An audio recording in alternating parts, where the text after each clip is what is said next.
is the last chance. This is not something that, if it doesn't happen, this is a last chance for them to sign a good document. Huling pagkakataon na lang ang ibinibigay ni United States President Donald Trump sa Iran para makipagkasundo.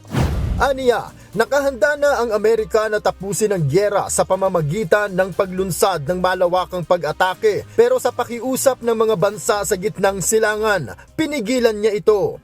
Ayon kay Trump, binibigyan pa niya ng pagkakataon ang Iran na maisalba ang mga mamamayan nito. Sa ngayon, aniya, nagpapatuloy na ang negosasyon sa tulong ng ilang mediators. I think we're going to maybe get something, but I want to give them every last chance before decapitation.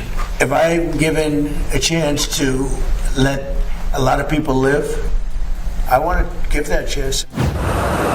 Kasabay ng pahayag ni Trump, naglabas ng video ang United States Central Command ng isang F-22 stealth fighter jet na nagre-refuel mula sa isang KC Stratotanker sa isang bahagi ng airspace sa Middle East. Ilang video rin ang lumabas sa social media ng nasa mahigit 10 Stratotanker ng US na nakaparada sa Ramon Airport sa Israel. Ayon sa ilang war observers, ganito ang senaryo bago maglunsad ng Operation Epic Fury ang US laban sa Iran. Kapansin-pansin rin ang pagkilos ng mga nasabing eroplano matapos ang pagkikita ni Trump at Israeli Prime Minister Benjamin Netanyahu kamakailan sa Washington, D.C. Ibig sabihin nito, determinado ang Amerika na isagawa ang pinal at matindi nitong opensiba. Subalit ayon kay Iranian Strategic Affairs Professor Syed Mohammad Marandi, kung ano ang sinabi ng Iran, ito ay kanilang paninindigan at ang posisyon ng Iran sa ngayon, wala silang pakikipag-usap sa Amerika o walang nagaganap na negosasyon. When the Iranians say that they're not going to negotiate, they don't negotiate. As we all know, the Iranians have been very clear that if the United States ultimately does carry out an attack, we know what the Iranian response will be. It will be devastation, it will be retaliation, and it will be decisive. But in any case, at the moment, Iran has no interest at all in negotiating with the United States. Ayon kay Marandi, posible lamang na bumalik sa negotiating table ang Iran kung aatras ang US at tatanggapin nito ang lahat ng kondisyon ng Iran.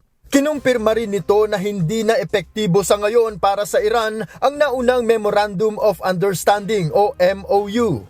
The only time when this could change would be when the United States backs off, when the United States accepts all of the demands that the Iranians have made, and only when the United States shows that it is serious about implementing a deal that would be more than just the MOU.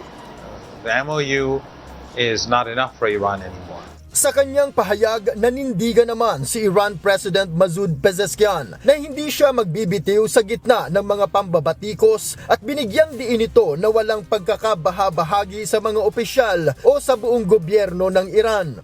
Taliwas aniya sa ipinakakalat ng kanilang mga kalaban, ang kaniya aniyang administrasyon ay kaisa at kasangga ng militar. Noel Polyarco, UNTV News and Rescue. Diyos ang aming sandigan, serbisyo publiko ang aming pinahahalagahan.